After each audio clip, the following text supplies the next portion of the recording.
उससे आगे बताइए कोई।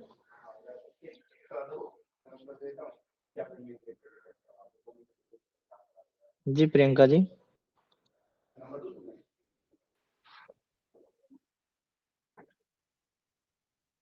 ये सर उसके बाद हमने चक्र पढ़े थे। चक्रों के हम्म। स्थान, संबंधित ग्रंथियां और उनसे होने वाले रोग और कौन से तंत्र उन पे निर्भर होते हैं। तो मूलाधार चक्र जी। हमारे मेरुदंड में होता है। उससे संबंधित ग्रंथियां होती हैं हमारी एड्रिनल ग्लैंड होती है। इससे हमको मूत्र के विकार के रोग होते हैं या फिर विकृत रोग होते हैं। तो इससे हमारे जो हम्म। तंत्र जो रिलेटेड होते हैं वो एक्सक्रीटरी सिस्टम होता है और रिप्रोडक्टिव सिस्टम होता है, क्योंकि मूलाधार हमारे उसी एरिया में होता है। तो फिर स्वादिष्ठान आता है, तो स्वादिष्ठान होता है हमारे नाभि ठीक के है जी, नीचे ठीक। वाले में, जिसको जिसको हम सोलर सेंटर, भाग्यश्री जी, सेक्सुअल सेंटर भी कहते हैं। उससे आगे भाग्यश्री जी बताएंगी।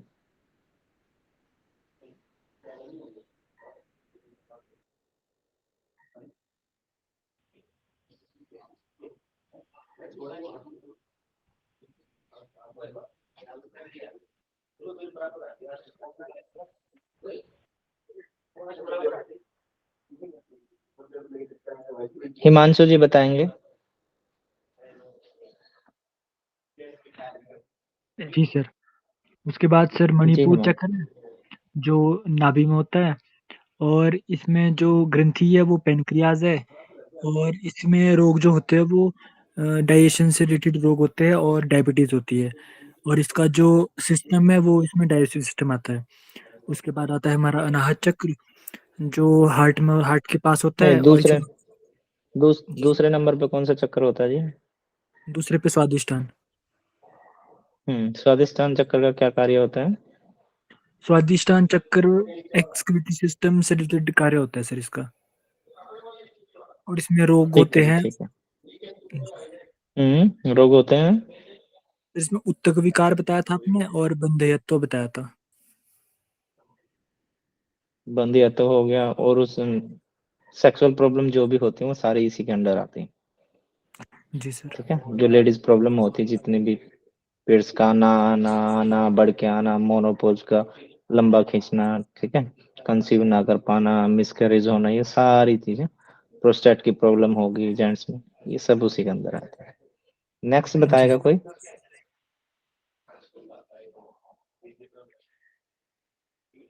ज्योति जी।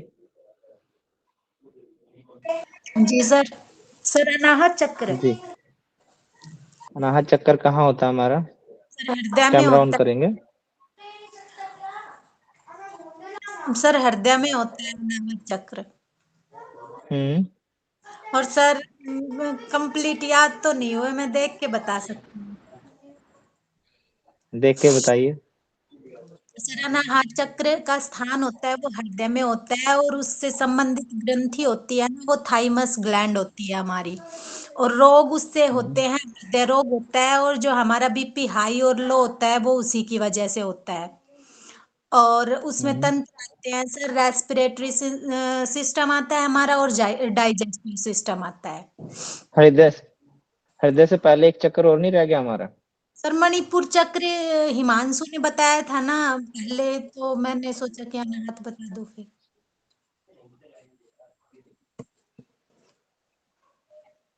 सर स्टार्टिंग में मूलाधार चक्कर हो गया। मूलाधार चक्कर से ऊपर शिवनी मुद्रा में होता है हमारा।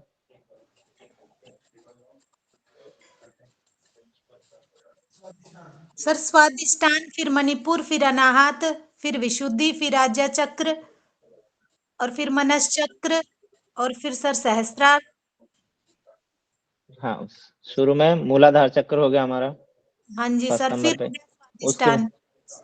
स्वादिष्ठान चक्कर हो गया। स्वादिष्ठान चक्कर हमारा कहाँ होता है? वो बताया हिमांशु जी ने। हाँ सर, मणिपुर चक्र, उसके बाद मणिपुर सर नाभि में होता है हमारी में। हाँ, और उसकी उससे संबंधित ग्रंथियां होती हैं, पैनक्रियाज होती हैं, और इससे रोग होते हैं पाचन रोग, और जो ये डायबिटीज होती है, और हमारी जो रोग प्रतिरोधक क्षमता है वो कम हो जाती है। और सर तंत्र इसमें इसमें डाइजेस्टिव होता है। इसमें हमारा जो डाइजेस्टिव ट्रैक होता है, उसमें हमारी सारी प्रॉब्लम आती है, जैसे अल्सर होती है वो इसके अंदर आएगी, कॉन्स्टिपेशन है, पाइल्स है, फिशर है, ये सारी जो डाइजेस्टिव ट्रैक से रिलेटेड जो भी प्रॉब्लम होगी ना वो सारी इसके अंतर्गत आएंगी। जी सर। ठीक है जयती जी। जी सर। उससे आगे बताएंगे कंचन जी। ठीक है बहुत बढ़िया।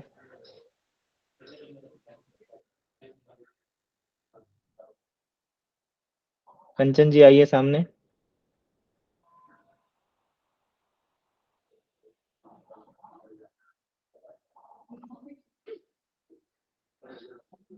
ऐसे तो काम नहीं चलेगा जी। नवीन कुमार जी। मैंने क्लास से नहीं किया था सर, कल मिस हो गया था क्लास और मैंने रिकॉर्डिंग देख नहीं पाया। ठीक है जी। नवीन जी। जी सर। सर जी इसके कैमरा ऑन बाद करके बताइए ना। सर आज्ञा चक्र है।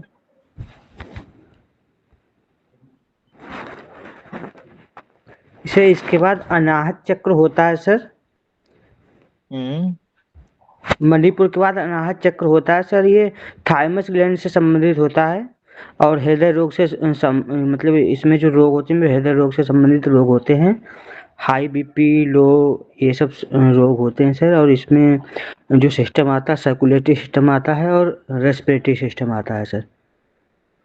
थाइमस ग्लैंड कहाँ होता है हमारा? थाइमस ग्लैंड सर हृदय के पास,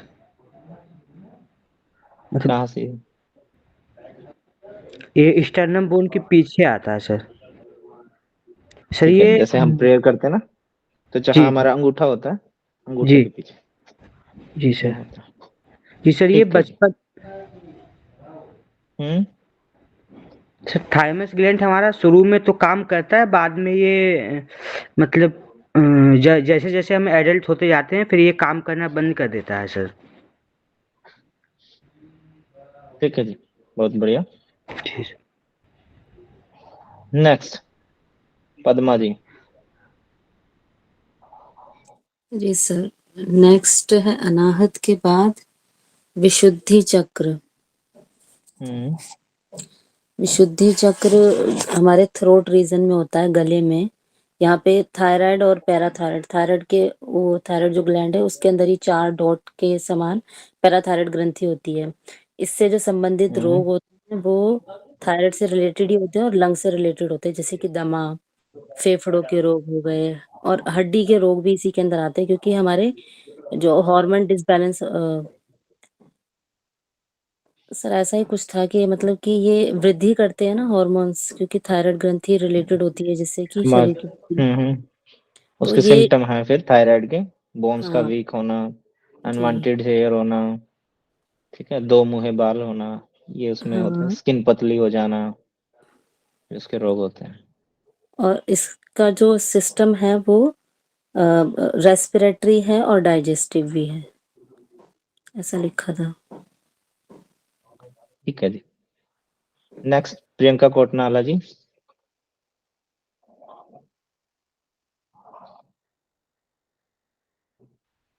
यस सर। जी आइए सामने। सर इसके बाद मनस चक्र आता है जिसको हम बिंदु चक्र भी कहते हैं। ये हमारे यहाँ पर होता है और ये हमारे इंटरनल जो हमारे मन के जो यहाँ पर कहाँ होता है जी? मतलब आगे चक्र के ऊपर होता है सर। या तो आप फील करके टच करके बताइए, नहीं तो उसका पर्टिकुलर स्थान बताइए कहाँ होता है। पर्टिकुलर स्थान इसका सर जो पीट्यूटरी ग्लैंड होता है हमारा वहां पे उसके पीछे ही। आईब्रो सेंटर होता है इसका। इसका आईब्रो सेंटर होता है, वही से नेक्स्ट होता है। सर आईब्रो सेंटर तो आगे का होता है मेरे ख्याल से। हाँ जी। आईब्रो सेंटर तो मेरे ख्याल से आगे चक्र का होता है। विशुद्धि चक्कर के बाद क्या आएगा? अच्छा आज्ञा चक्र। ओके। हाँ सर आज्ञा चक्र जो है कंफ्यूज मत हमारा होइए, थर्ड। घबराइए मत, घबराइए मत, ठीक कंफ्यूज है। मत होइए।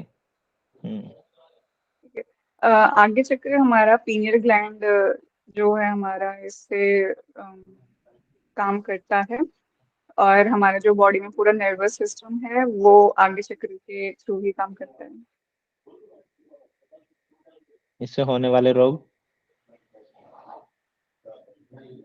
सर अवसाद ही याद आ रहा है। अवसाद क्या होता है? दुख होना सर किसी चीज का, बेहद दुख जो होता है, हम अफसोस मनाते रहते हैं किसी बेहद चीज दुख। का। सो डिप्रेशन, एंजाइटी, डिप्रेशन, उनमें काउंट हाँ करेंगे। सर। ठीक है जी। नेक्स्ट बताएगा कोई? नेक्स्ट है सुनीता ध्रुव। जी सर जी, मैं प्रॉपर क्लास नहीं कर पाई हूँ, लेकिन मुझे ये याद है तो थोड़ा सा बता देती हूँ। बताइए जी, जो भी आपको याद है। सर ये बिंदु चक्र होता है, जो हम्म कि इसका संशेरी जो सिस्टम होता है, मोटर क्या बोलते हैं सर, सॉरी याद नहीं आ रहा है प्रॉपर नाम। तो तंत्रिका तंत्र बिंदु। होता है। हाँ, हम्म तंत्रिका तंत्र और ये इसका मना दूसरा नाम क्या है? बिंदु चक्कर मोटर का दूसरा नाम क्या था? मोटर रिस्पॉन्स ऐसा कुछ। सर दूसरा चक्र मनष्ट चक्र कुछ था। मनस चक्र मनस सर। चक्कर बोलते हैं। मनस जी चक्कर, सर। बिंदु चक्कर। जी ठीक है सर। जी। उसके बाद आपने बताया इसका मोटर। मोटर रिस्पॉन्स कुछ था सर। सर सॉरी, मैं अच्छे से पढ़ नहीं हम्म पाई हूँ, मैं थोड़ा सा ही देख पाई थी कल। ठीक है, ठीक है, जो भी याद है बताइए आप। सेंसरी एंड मोटर रिस्पॉन्स होता है हमारा। Yes sir. और ठीक इसमें है जो जी। हमारा जो सिस्टम होता है, ये तंत्रिका तंत्र भी होता है सर, और जो हमारा जो हार्मोन्स होता है उसको असंतुलन संतुलित करता है सर। हम्म और ये पिट्यूटरी ग्लैंड पास होता है। हम्म और सॉरी सर, आगे आगे का मुझे याद नहीं आ रहा। ठीक है जी, कौन करेगा इसको कंप्लीट?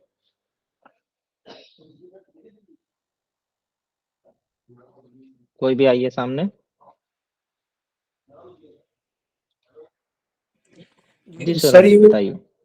जैसा इन्होंने बताया कि मनस चक्र या बिंदु चक्र इसके दो नाम है, और ये लोअर माइंड प्लेक्सिस मतलब जो हाइपोथैलेमस के पास का एरिया होता है, आज्ञा चक्र से थोड़ा सा ऊपर, जो मस्तिष्क का हम्म निचला भाग होता है, वहां से इसका स्थान बताया जाता है। पिट्यूटरी ग्लैंड से संबंधित है। और मनःकायिक तथा तंत्रिका तंत्र, मनःकायिक मतलब मानसिक रूप से जो भी विकार होते हैं उनसे संबंधित, और सेंसरी मोटर रिस्पॉन्स सिस्टम ठीक है जी। मतलब। ठीक है, ठीक है। ये योगेश डांगी जी की आईडी से नीतू जी है ना? जी सर। जी। कैमरा ऑन करके बताइए, सबसे लास्ट चक्कर कौन सा होता है? सर सबसे लास्ट वाला सहस्त्रार चक्र होता है, जो कपाल के या मतलब नीचे, या जो आपने कल बताया था यहाँ पे एक नाजुक सा वो होता है, हमारे यहाँ सर उसको तालु बोलते हैं। जो इससे रिलेटेड जो हम्म है वो पिट्यूटरी ग्लैंड होती है। और ये इससे मतलब होने वाले विकार जो है वो हार्मोन इनबैलेंस होते हैं, और जो अपचयी विकार होते हैं। और इसका जो ठीक तंत्र है, है स्पाइनल कोड से रिलेटेड है। ठीक है जी, बहुत बढ़िया। इसमें रोग होंगे तो कौन से रोग होंगे, जैसे? सर हार्मोन इम्बैलेंस होते हैं। सोनाली जी बताएंगी। हार्मोन इम्बैलेंस हो गए हमारे, कौन से रोग होंगे फिर? सर इसमें यही पढ़ा था, हार्मोन्स डिसबैलेंस होते हैं और सीएनएस ब्रेन पे कंट्रोल वगैरह करता है, हम्म सेंट्रल नर्वस नहीं, सिस्टम पे। हार्मोनल इम्बैलेंस हो गए किसी के भी, हाँ कोई जी। भी XYZ, फिर क्या चेंज होगा उसके बाद? उसको क्या रोग होंगे, क्या फील होगा?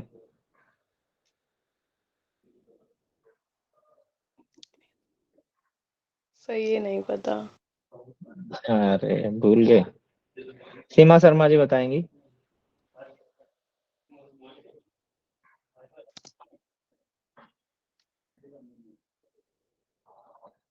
सर मैं कुछ काम में हूँ इसलिए बोल नहीं पाऊंगी। ठीक है जी। संगीता जी बताएंगी, संगीता कश्यप। सर मेरी याद नहीं है। रमेश जी बताएंगे? प्रियंका वर्मा जी बताएंगी। प्रियंका वर्मा नहीं है। सर मैं तो आज ही आई हूँ, फर्स्ट क्लास है मेरी। आप आज ही आए हैं? कहाँ से प्रियंका जी आप? मैं रोहतक से, हरियाणा। कैमरा ऑन करेंगे।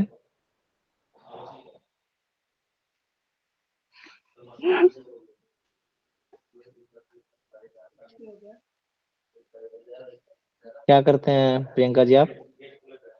सर मैं कर रही final year 4th same yoga से।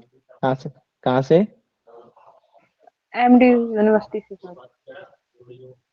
अच्छा ठीक है, आपके वहाँ भी एमडी भाई है, यहाँ भी एमडी भाई है, आपको नहीं डबल सर, फायदा हो एमडीयू। जाएगा। महर्षि दयानंद यूनिवर्सिटी रोहतक है जो? हाँ हाँ हाँ सर। ठीक है जी, यहाँ भी आपकी महर्षि दयानंद योगा एकेडमी होगी, आपको तो डबल फायदा होगा। प्रियंका कुशवाहा जी बताएंगी। ठीक है जी प्रियंका जी, रिकॉर्डिंग से कवर कर लेना। प्रियंका कुशवाहा है?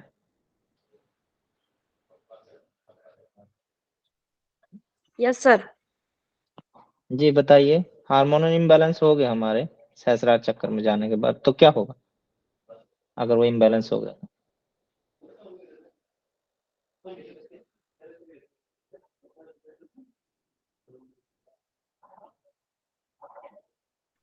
सर एक्यूरेट याद नहीं है मुझे।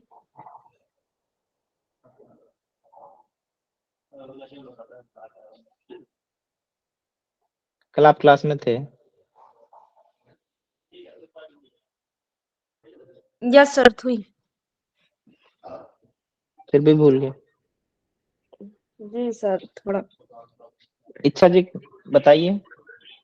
सर आपने अपापचयी विकार बताया था सर,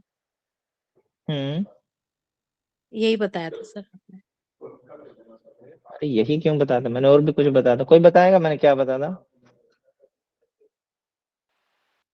ये सर हिमांशु जी तंत्रिका बताएंगे? तंत्र। हाँ जी प्रियंका जी सर बताइए बताइए, बता दीजिए, कोई भी बताइए। हिमांशु जी बता दीजिए आप। जैसे आपने हार्मोनल इम्बेलेंस में ये बताया था कि जैसे कई लड़कियां होती है वो लड़कों की तरह बिहेव करती है, कोई लड़का होता है वो लड़की की तरह बिहेव करता है, इस तरह से हार्मोनल इम्बेलेंस। और अपापचयी का आपने बताया था कि मेटाबॉलिज्म से रिलेटेड प्रॉब्लम्स। ठीक है जी, बस यही होता है हार्मोन इम्बैलेंस में। नहीं सर, इसमें हार्मोनल लड़कियां, इम्बेलेंस में ये भी है, जैसे हाँ हाँ हार्मोनल इम्बेलेंस से ना हमारे जो दूसरी ग्लैंड्स होती है ना उनके काम पे भी वो पड़ता है, फर्क पड़ता है, क्योंकि ये पिट्यूटरी ग्लैंड को मास्टर ग्लैंड बोलते हैं ना, तो ये दूसरी जी जी ग्लैंड्स जी, को भी वो करती है, मतलब जैसे ये कोई हार्मोनल वो करेगी, प्रोड्यूस पावर करेगी, हाउस तो हो वो गया ये दूसरी। हमारा। ठीक है ठीक है, इसमें इतना कल क्लास में थे प्रियंका जी, और भी थे बच्चे, जी किसी को सर, याद ही तो ये नहीं है सर। दूसरी मैं कल ग्लैंड मैंने के अच्छे से वर्क को भी समझाया था इम्पैक्ट करती किसी। है, तो अगर इस पे कोई फर्क पड़ेगा तो। लड़कियां हैं उनमें लड़कों वाले हार्मोन से अगर ग्रोथ करते हैं तो हार्मोन चेंज की वजह से उनको अनवांटेड हेयर हो जाते हैं, चिन के नीचे हेयर हो जाते हैं, यहाँ तक हेयर हो जाते हैं उनको। ठीक है, चेस्ट पे हेयर हो जाते हैं। कई लड़के हैं लड़कियों की तरह बिहेव करने लग जाते हैं, उनकी चाल ऐसी हो जाती है, बालों का स्टाइल ऐसा रखना उनको पसंद आता है, कपड़े ऐसे पहनना पसंद होता है। कई लड़कियां काफी मैच्योर हो जाती है, फिर भी वो लड़कों की तरह ही बिहेव करती हैं, उनके फ्रेंड सर्कल भी वही होता है। तो ये बताया था हमने, तो इसमें इसमें तो ऐसे कुछ सोचने समझने की तो बात थी नहीं।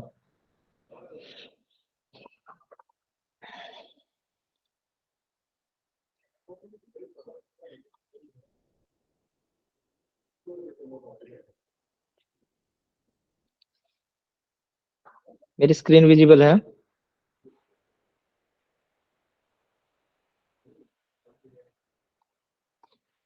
Yes sir.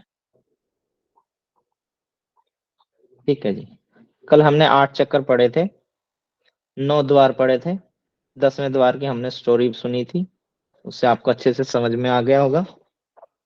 ये अयोध्या नगरी है देवों की, ठीक है, और इसको शक्ति केंद्र भी कहते हैं, इसको हम स्वर्ग में कोष भी कहते हैं, सहस्रार चक्कर भी कहते हैं। ठीक है, जो अनंत, अपरिमित, असीम सुख शांति दिव्य ज्योति से परिपूर्ण है। और इसमें कल किसी का एक डाउट था, शायद वो आएगा आगे, चलो बताते हैं। और यह योगाभ्यासी साधक ही इस दिव्य कोश को प्राप्त कर सकता है। जो योगा का अभ्यास करता, जो भी साधक, आहिस्ता आहिस्ता वो इन चक्रों को पाके सहस्रार चक्र तक पहुंच जाता है। ये चक्र भौतिक शरीर से संबंधित अवश्य है, परंतु इन चक्रों का संबंध शरीर के इन अति इंद्रिय शक्ति केंद्रों से है। इन शक्ति केंद्रों से निकली ऊर्जा शरीर को जीवनी शक्ति प्रदान करती है, परंतु शरीर के मृत हो जाने पर ये शक्ति अपने आप विखंडित हो जाती है और ये चक्र भी अपने आप विखंडित हो जाते हैं। दे दीप्यमान था शायद वो वर्ड, कल किसी ने पूछा था मेरे से, ये रहा दे दीप्यमान। दे दीप्यमान होता है बहुत ज्यादा चमक वाला, ठीक है, जैसे वो मणि होती है। अष्टचक्रों में प्रदर्शित जो पंखुड़ियां होती हैं, उनके रंगों की वैज्ञानिकता अलग है।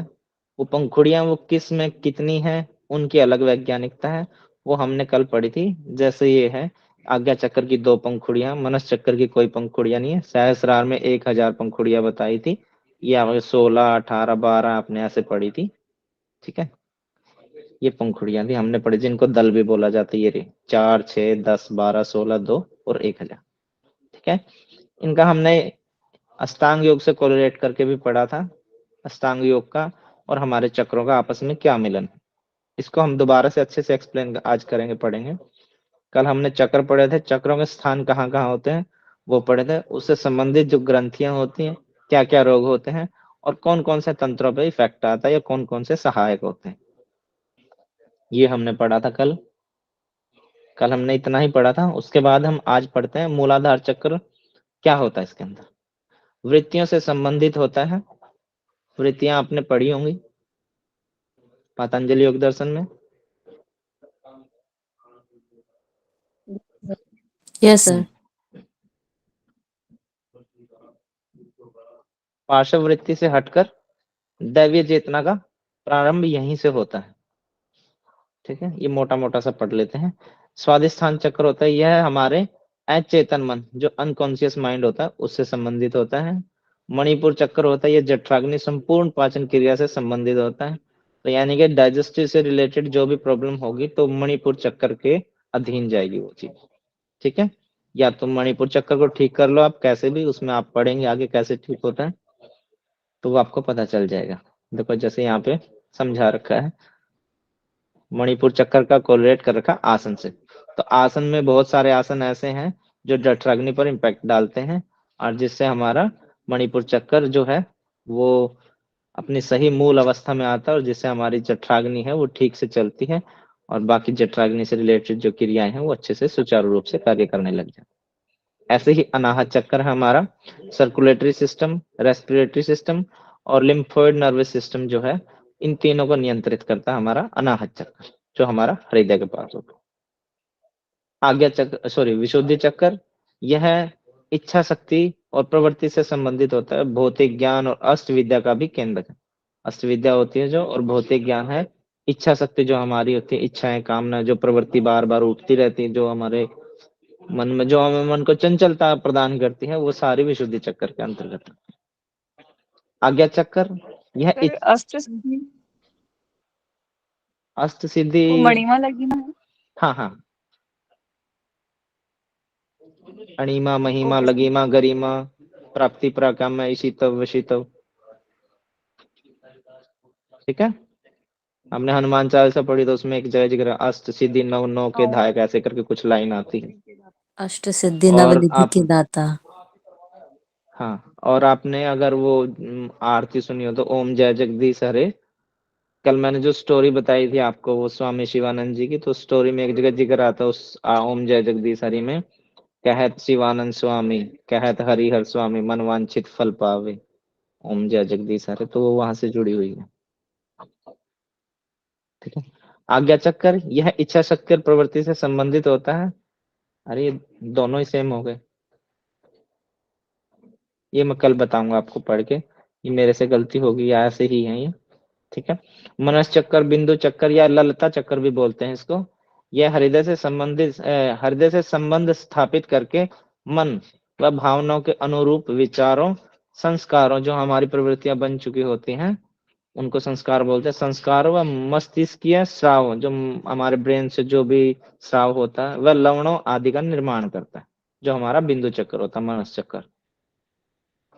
सहस्रार चक्कर, इस चक्कर का संबंध मस्तिष्क व ज्ञान से है। यह पराविद्या जो अध्यात्म विद्या है उसका केंद्र है सहस्रार चक्कर हमारा। ठीक है। अच्छा, ये वहां पे गलत लिख दिया तो ये रहा विशुद्धि चक्कर। ये स्वर यंत्र शरीर वृद्धि, भूख प्यास व ताप आदि को नियंत्रित करता है। यहाँ पे गलत लिख दिया था मैंने, ये दोनों एक जगह लिखे गए थे तो ना काटने से मैंने नीचे लिख दिया विशुद्धि चक्कर।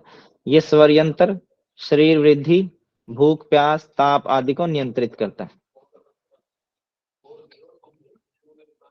अब पढ़ते हैं जो हमने कल पढ़ा था अष्टांग योग का, और जो हमारे चक्र उनका आपस में क्या संबंध है उसको पढ़ते हैं।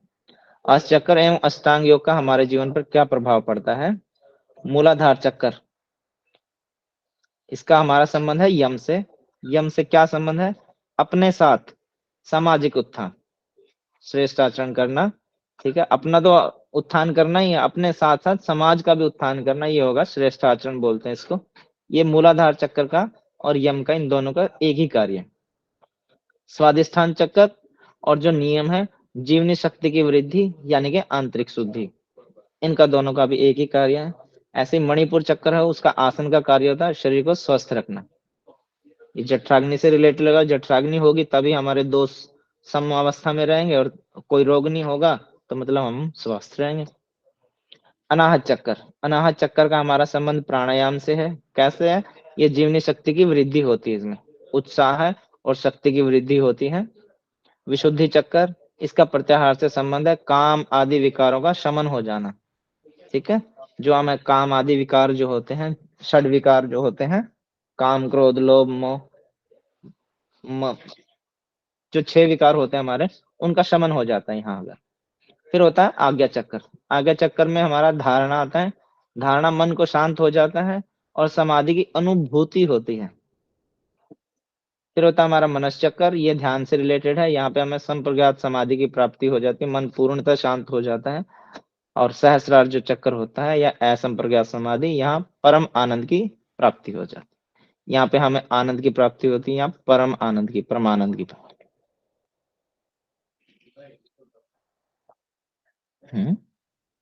अच्छा ठीक है। आयुर्वेद के द्रव्य होते हैं, आयुर्वेद के अनुसार द्रव्य किन्हें कहा जाता है।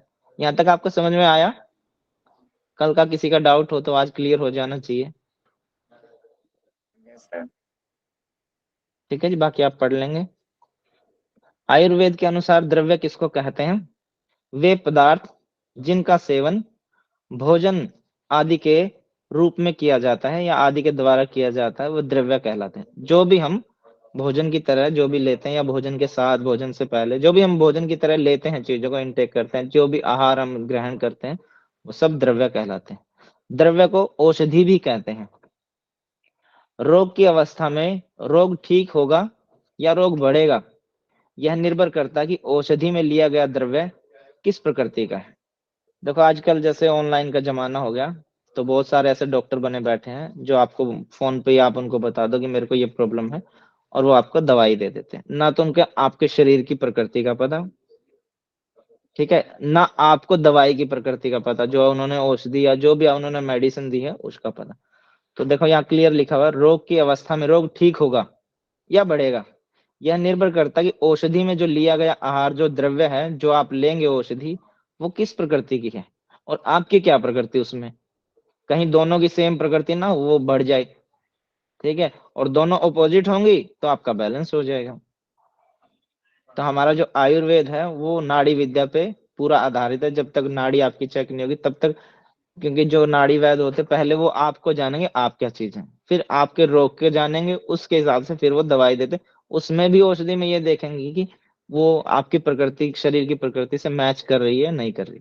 नहीं तो पहले फिर वो किसी न किसी शुद्धि क्रिया या जो उससे पहले की क्रियाएं होती हैं या उसके बाद की जो क्रियाएं होती है उनसे करके पहले वो कोशिश करेंगे उसको बैलेंस कर लिए, और उसके बाद आपको औषधि देंगे। जैसे कई दिनों बाद दवाई शुरू करते हैं, बहुत सारे ऐसे होते हैं वो आपको उपवास रखने की बोलेंगे ताकि उससे आपका जो है बैलेंस आ जाए, जो प्रकृति आपकी बड़ी हो कुछ कुछ लिमिट में आ जाए, जिससे उनको समझ में आ जाए, फिर देते हैं।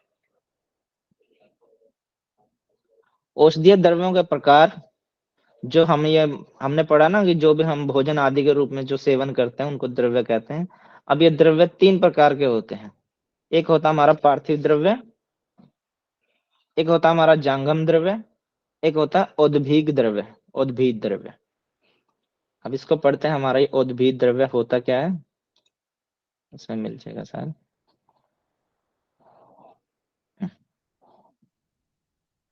मैं इसको दोबारा से बना के भेज दूंगा, ये पुरानी है, इसमें मिल गई थी मेरे को, इसलिए बनाई नहीं मैंने। ये हमारा पार्थिव द्रव्य है। जो द्रव्य पृथ्वी पर अथवा पृथ्वी के भीतर पाए जाते हैं पार्थिव द्रव्य कहलाते हैं। जैसे मिट्टी, चूना, रेत, पत्थर, नमक, क्षार पदार्थ, विभिन्न धातुएं जैसे सोना, चांदी, तांबा, लोहा आदि। जो पृथ्वी के अंदर पाई जाती हैं उन चीजों को हम कहते हैं, जो पृथ्वी के भीतर पाए जाते हैं वो पार्थिव द्रव्य कहलाते हैं। जैसे आलू हो गए हमारे, मूंगफली होगी, मूली होगी, गाजर होगी। जूम मेरे को करना नहीं आता जी, जूम कहाँ से होगा इसमें, ये अलग से खुली हुई है। आप स्क्रीन से जूम हो जाएगा, उसको जूम कर लीजिएगा।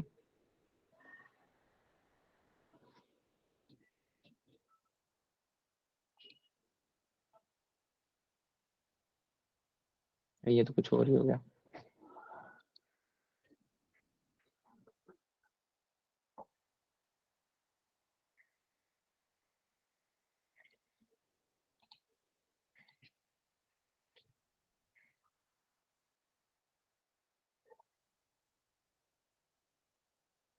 अभी ठीक है।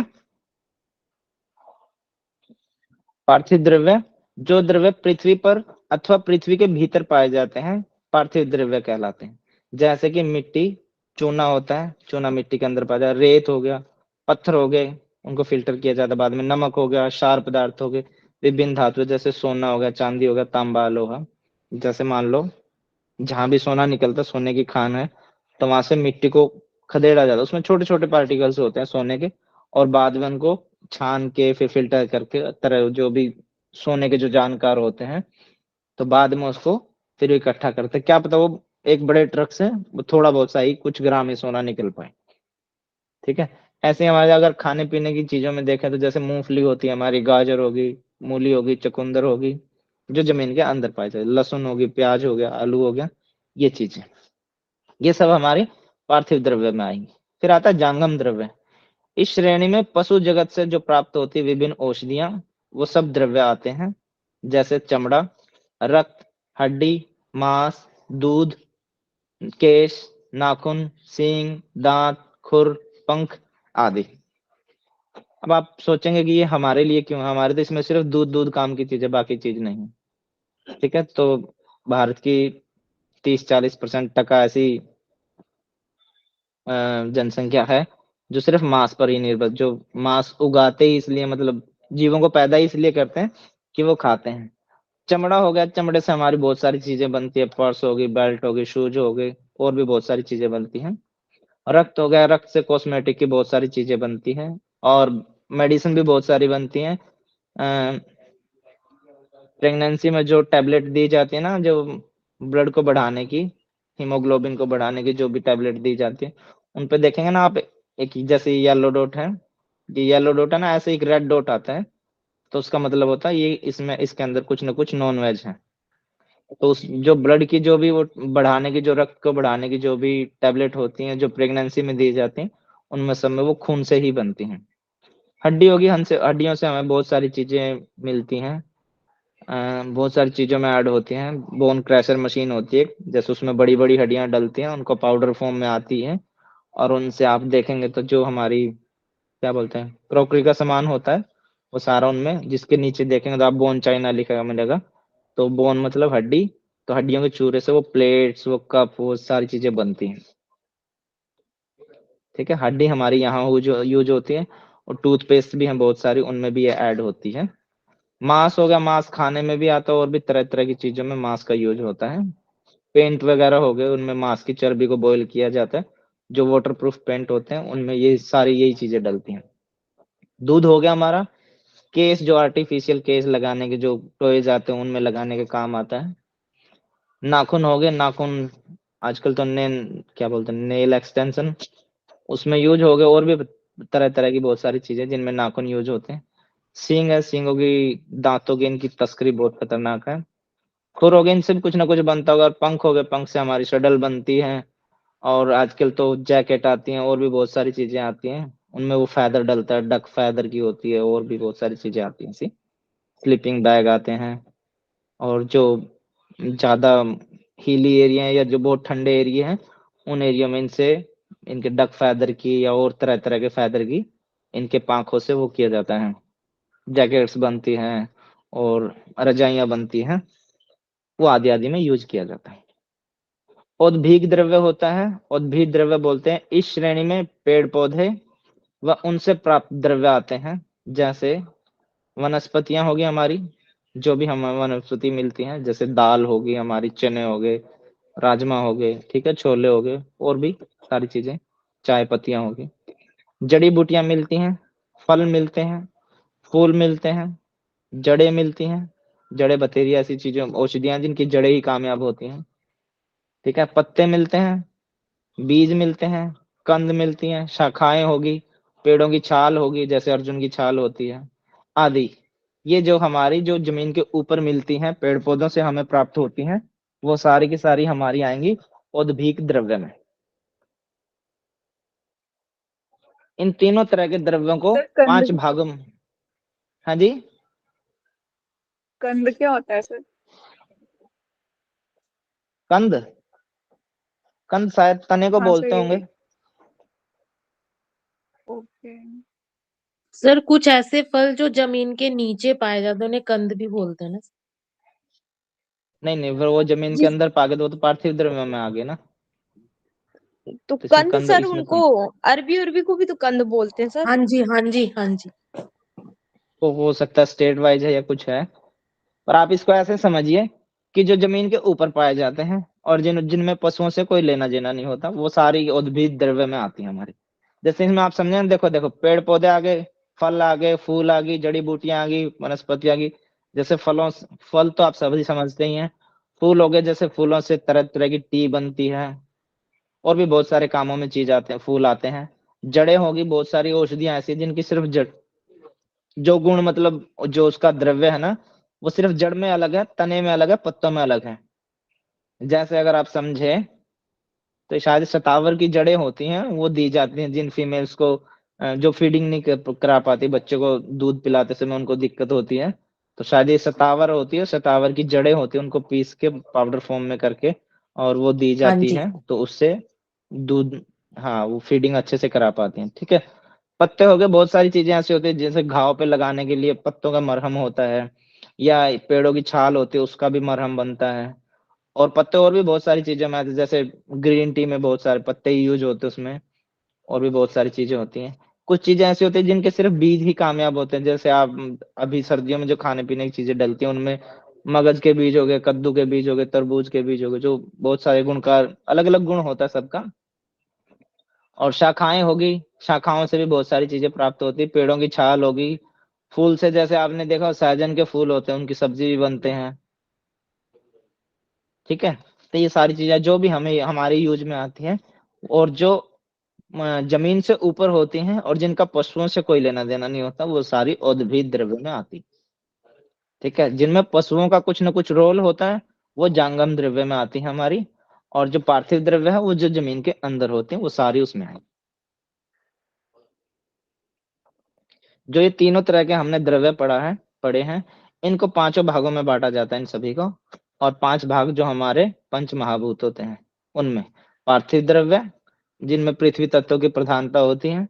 आप या जलीय द्रव्य, वो जल तत्वों की प्रधानता होती है। जैसे अब देखो, यहाँ से आप पढ़ेंगे कि जो मान लो किसी को कफ है, तो बनता है, कफ किससे मिलके बनता, कोई बताएगा?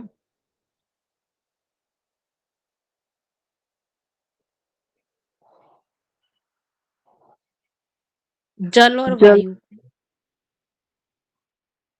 नहीं, जल और अग्नि, तेज था ना उसमें। कफ का जल और पृथ्वी था सर। हाँ चलो देखो, जल और पृथ्वी के मिलन से कफ बनता है। अब किसी को व्यक्ति को कफ की प्रॉब्लम है, कफ उसका बढ़ा हुआ है, ठीक है। अब हमें क्या ऐसी औषधि दे कि जिससे उसका वो कफ बैलेंस हो। और हमें अगर मान लो हम कई होते हैं जिनको पता नहीं होता, या ऑनलाइन के जरिए हमने मंगवा ली, अब उसका ये नहीं पता, उसको ये नहीं पता कि हमारी प्रकृति शरीर की वो भी कफ की और हमें रोग है वो भी कफ का है, ठीक है। और उन्होंने कोई ऐसी औषधि दे दिया, पार्थिव द्रव्य वाली को औषधि दी जिसमें पृथ्वी तत्व की प्रधानता है। अब पृथ्वी तत्व की प्रधानता आप सपोज करके चलो कि उसने आपको दे दिया, कोई भी ऐसी चीज दे दी, चलो इनमें से मानते हैं, मान लो आपने उन्होंने आपको दे दिया कोई भी जड़े ही दे दी, ठीक है, किसी भी औषधि की जड़ दे दी। सुना है कि भाई मान लो शतावरी बोल समझ के चलते हैं कि शतावरी दे दिया उन्होंने, इसको खाने से आप ठीक हो जाएंगे, इसको लीजिए दूध के साथ या पानी के साथ जो भी। अब ये पृथ्वी तत्व की प्रधानता है यहाँ पे, ठीक है। और इससे लेने से कफ बढ़ेगा, उनको ये पता नहीं, ना उनको ये पता कि आपको शरीर की प्रकृति है जो वो भी कफ की है, तो यहाँ देखो और बढ़ जाएगी आपकी प्रॉब्लम। इसलिए जो नाड़ी वैद्य होते हैं ना, जो नाड़ी प्रशिक्षण के ये जो जानकार होते हैं, वो पहले आपके रोग को नाड़ी से जानते हैं। पहले वात पित्त कफ को जानेंगे, फिर वात के 5 भाग हैं, पित्त के 5 भाग हैं और कफ के भी 5 भाग हैं, फिर उनको जानेंगे। फिर वो महसूस करेंगे, उनकी कुछ सिम्टम होते हैं, उनकी कुछ चाल होती है, जैसे किसी की सांप की जैसी चाल होती, किसी की कछुए के जैसी ऐसे जंप जंप करती चाल में, वो उनको समझते हैं।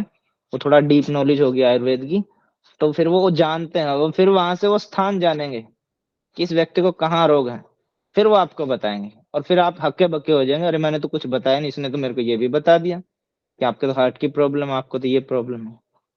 वो ऐसे मैच करते हैं। जादू कुछ नहीं होता, वो सीखने की चीजें हैं। आयुर्वेद सारी चीजें बताता है, वो तो कोई भी सीख सकता है, ठीक है। आप या जलीय द्रव्य, इसमें जल तत्व की प्रधानता होती है। वायव्य द्रव्य होता है, उसमें वायु तत्व की प्रधानता होती है।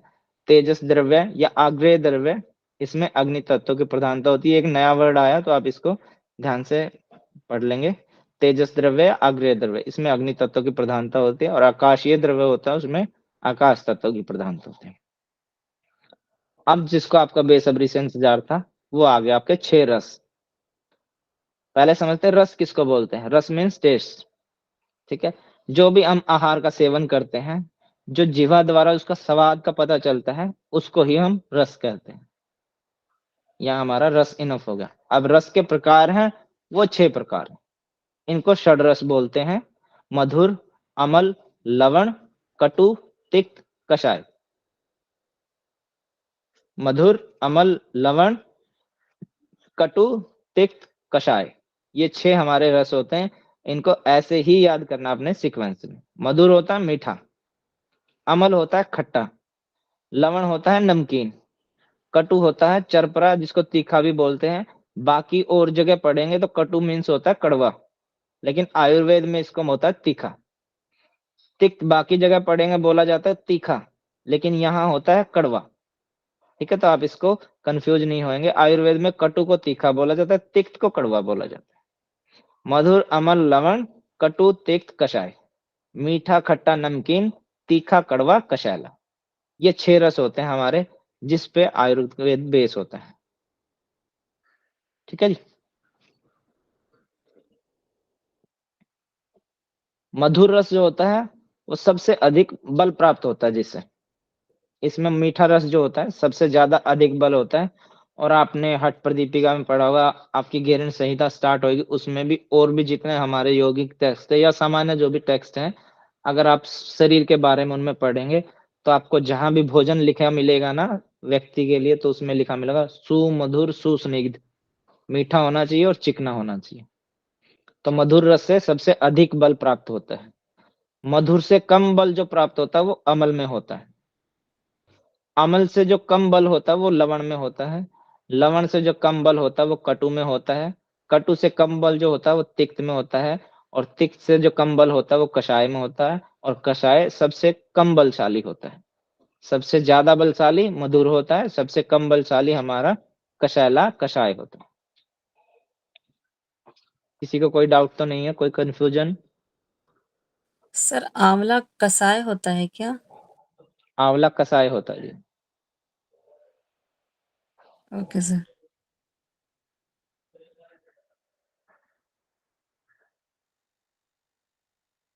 उसमें भी आगे थोड़ा भेद है, वो भी पढ़ लेंगे आप। अब आते पंच महाभूत क्या होते हैं, उनका रसों से क्या संबंध है। मधुर जो रस होता है वो हमारा पृथ्वी और जल से मिलके बनता है। अमल रस जो होता है वो पृथ्वी और अग्नि के मिलन से बनता है। लवण जो होता है वो जल और अग्नि के मिलन से बनता है। कटु होता है वात यानी वायु, वायु और अग्नि के मिलन से होता है। तिक्त होता है वायु और आकाश के मिलन से। कषाय होता है वात और पृथ्वी के, वायु और पृथ्वी के मिलन से कषायला बनता है। ठीक है, या पढ़ लेना, ये पढ़ने की चीजें पढ़ने से ही याद होंगे आपको। फिर पढ़ते हैं रस और दोषों का आपस में क्या संबंध है। 6 रस है हमारे, मधुर अमल लवण कटु तिक्त कषाय। दोष वात पित्त कफ। ठीक है, तो मीठा खाने से कफ की वृद्धि होती है। अगर आप ज्यादा मीठा खाएंगे तो ज्यादा कफ बढ़ेगा आपको, और ज्यादा कफ बढ़ेगा तो जो 20 प्रकार के रोग हैं वो होंगे। और 20 प्रकार के रोगों में से एक रोग होता हमारा मोटापा। वो कफ का रोग होता है। मोटापा असल में कोई रोग नहीं होता, वो एक कफ का रोग होता है। उसके बाद आता है इसमें जो क्षय होगा वो वात और पित्त, ये डाउन हो जाएंगे दोनों। ठीक है, अगर किसी के वात और पित्त, हमने पढ़ा था जब वात और पित्त दोनों बढ़ जाए तो उसको क्या करना चाहिए। उसको कुछ ना तो वात कम वाली चीजें दे सकते हैं, ना पित्त कम करने वाली चीजें दे, उसको कफ बढ़ाने वाली चीजें दे दो, ये अपने आप कम हो जाएंगे दोनों। ठीक है, ऐसे ही अमल है, खट्टा खाने से कफ की वृद्धि होती है और पित्त की वृद्धि होती है, और क्षय हो जाता है वात का, वात कम हो जाता है इससे। आगे है लवण। लवण का सेवन करने से कफ और पित्त दोनों बढ़ते हैं और वात की फिर वृद्धि हो जाती है। फिर आता है कटु। कटु से फिर चेंज हो जाता है, यहाँ पे कफ पीछे रह जाता है और वात और पित्त है, इन दोनों की वृद्धि होती है और यहाँ पे कफ नीचे आ गया। फिर आता है तिक्त। तिक्त मतलब कड़वा, नहीं, हाँ कड़वा। कड़वा खाने से क्या होगा, तिक्त चीजों का सेवन करने से वात बढ़ेगा और कफ और पित्त शांत हो जाएंगे। ऐसे ही कषायला है, कषायले का सेवन करने से वात बढ़ेगी लेकिन कफ और पित्त शांत हो जाएंगे। इसको जब आप समझेंगे थोड़ा सा तो आपको पढ़ेंगे जब समझ में आ जाएगा, फिर भी मैं आपको इससे समझा देता हूँ। यहाँ आप 1 2 3 4 5 6 जो लिखा हुआ है इसको आप समझिए। वात पित्त सॉरी मधुर अमल लवण कटु तिक्त कषाय, ऐसे समझ के 1 2 3 से ऐसे आप इनको डिजाइन कर लेंगे। ठीक है, कफ कब बढ़ता है, 1 2 3 का सेवन करने से, यानी मधुर अमल और लवण।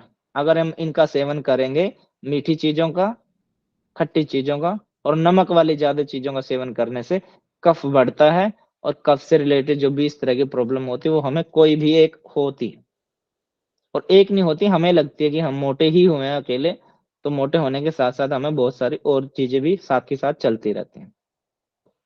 अब कफ को डाउन करना, तो डाउन किससे होगा, 4 5 6 से। 4 5 6 क्या होती है हमारी, बताएगा कोई 6 रस में से। कटु तिक्त कषाय। हाँ, अगर आप कटु तिक्त और कषाय का सेवन करते हैं तो आपको तीखा, देखो जब किसी का कफ बढ़ जाता है ना, खांसी जुकाम, जब ये चीजें बढ़ते तो उसको बोला जाता है ना, चाय काढ़ा बना के चाय पी लो, तुलसी के पत्ते की चाय पी लो। ठीक है, उसमें सौंठ डाल के, अदरक डाल के, तेज सी अदरक डाल के चाय पी लो। और भी बहुत सारी चीजें बोली जाती है जो गरम गरम सी होती है, वो सारी चीजें। तो देखो तिक्त, तीखा ज्यादा, मतलब किसी को जुकाम आ रहा और जरा से स्पाइसी खाते उसका कफ, फिर नाक बहने लग जाता है, उसका कफ मतलब डाउन हो रहा, शरीर से तो बाहर ही आ रहा ना, अंदर तो बैलेंस बन रहा, उसका कम ही होता जा रहा है। 1 मिनट रुकेंगे, मैं चार्जर लेके आता हूं। ऐसा करने से उसका कफ डाउन होता है। ठीक है, फिर पढ़ते हैं पित्त को। पित्त बढ़ता किन चीजों से है, तो 2 3 4 से पित्त बढ़ता है। अब 2 3 4 क्या होती है, कोई बताएगा। अमल लवण कटु। ठीक है जी, अमल लवण कटु। अमल क्या होता है, खट्टा। खट्टा। लवण नमकीन। नमकीन। कटु तीखा। तीखा। तीखा। लवण खारा है। लवण नमकीन है मधुर सर। अमल, लवण नमकीन होता है, खारा नमकीन एक ही बात है, खारा वो खारी चीज, नमक का टेस्ट आता है उसमें। ठीक है, तो 2 3 4 से हमारा पित्त बढ़ता है, यानी कि अम्ल लवण कटु से हमारा पित्त बढ़ेगा। अब पित्त को शांत करना है तो क्या लेना चाहिए, इनको छोड़ दो, बाकी जो चीजें रह गई उनको ले लो। 5 6 और 1 या 1 5 6 रहेगी क्या, तिक्त, कषाय और मधुर। अगर हम इनका सेवन करते हैं तो हमारा पित्त शांत हो जाता है। या आप ऐसे समझिए 1 5 6 मधुर, तिक्त और कषाय, इनका सेवन करने से हमारा पित्त डाउन हो जाएगा। ठीक है, फिर पढ़ते हैं वात। वात में हमारा वात और कफ एक दूसरे के अपोजिट है। देखो कफ डाउन हो रहा है 4 5 6 से, ठीक है, और 1 2 3 से कफ बढ़ रहा है। ऐसे यहाँ है, जिन चीजों से कफ डाउन होता है उनसे वात बढ़ेगा। अब वात बढ़ किन से रहा, 4 5 6 से। अब वात को शांत करना है तो 1 2 3। ठीक है, जिन चीजों से कफ बढ़ेगा उनसे वात शांत होगा, जिनसे वात बढ़ेगा उनसे कफ शांत होगा। 1 2 3 से कफ बढ़ेगा तो मतलब 1 2 3 से वात शांत होएगा। 4 5 6 से कफ शांत होता है तो मतलब 4 5 6 से वात बढ़ेगा। इनमें तो कोई डाउट नहीं होना चाहिए। रह गए आपके पित्त, तो 2 3 4 से बढ़ेगा और 2 3 4 को छोड़ के जो रह गए उनसे पित्त शांत होगा। किसी का कोई डाउट?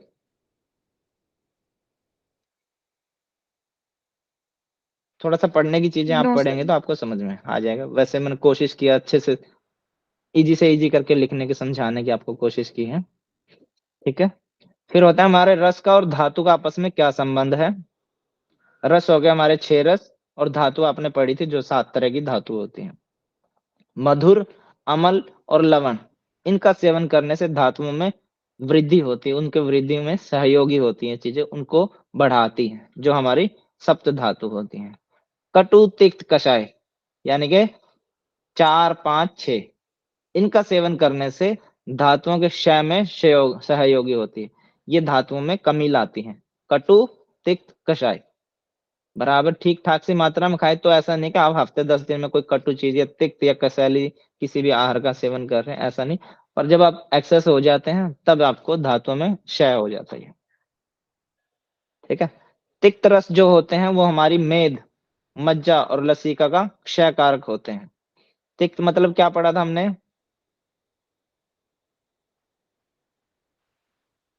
कड़वे। कटु मीन्स क्या पढ़ा था, कड़वा। तिक्त मतलब कटु मतलब तिक्त मतलब तीखा। तिक्त मतलब कड़वा। कटु मतलब कड़वा नहीं, कटु मतलब तीखा, तिक्त मतलब कड़वा। हाँ, तिक्त कड़वा बताया सर। ठीक है, आप कंफ्यूज मत होइए। तिक्त मतलब आप सोच के चलिए तीखा होता है, ये सब जगह होता है, बस आयुर्वेद में इसका ऑपोजिट करना आपने। ठीक है, तिक्त मतलब तीखा, ये सब जगह होता है, लेकिन आयुर्वेद में इसका उल्टा होता है। तो तिक्त का उल्टा हो गया हमारा कड़वा, और कटु होता है कड़वा सब जगह, लेकिन यहाँ आएगा तीखा। ठीक है, तो तिक्त मतलब कड़वा रस, कड़वी चीजों का सेवन करने से मेद, मज्जा और लसिका का क्षय होता है। ठीक है, और अमल रस का सेवन करने से, ज्यादा मात्रा में सेवन करने, शुक्र का क्षय कारक होता है। खट्टी चीजों का ज्यादा सेवन करने से हमारे जो धातु होती है जिससे संतान उत्पत्ति होती है उसका क्षय होता है।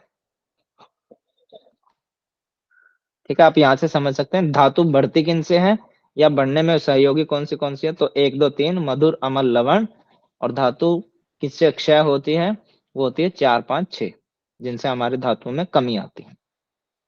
अब पढ़ते हैं रस, जो 6 रस है हमने पढ़े हैं, और मल, इनका आपस में क्या संबंध है।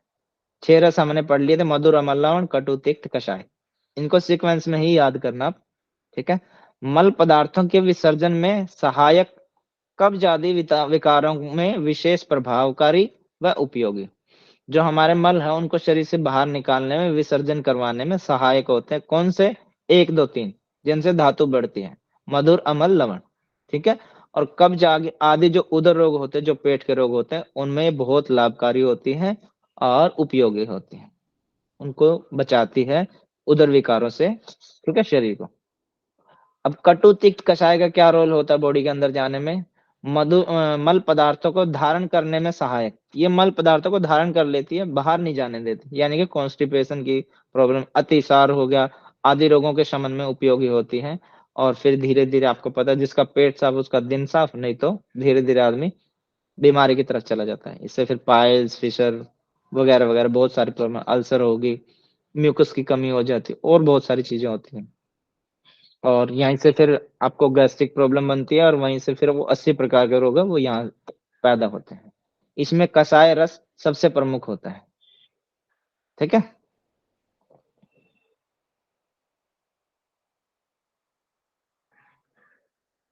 मल जो है मल निष्कासन में सहायक किन में होता है? वो मधुर अमल लवण में। और मल को जो रोकने में बाधा करने में उत्पन्न होते हैं वो होते हैं हमारे 4, 5, 6 कटु, तिक्त, कषाय।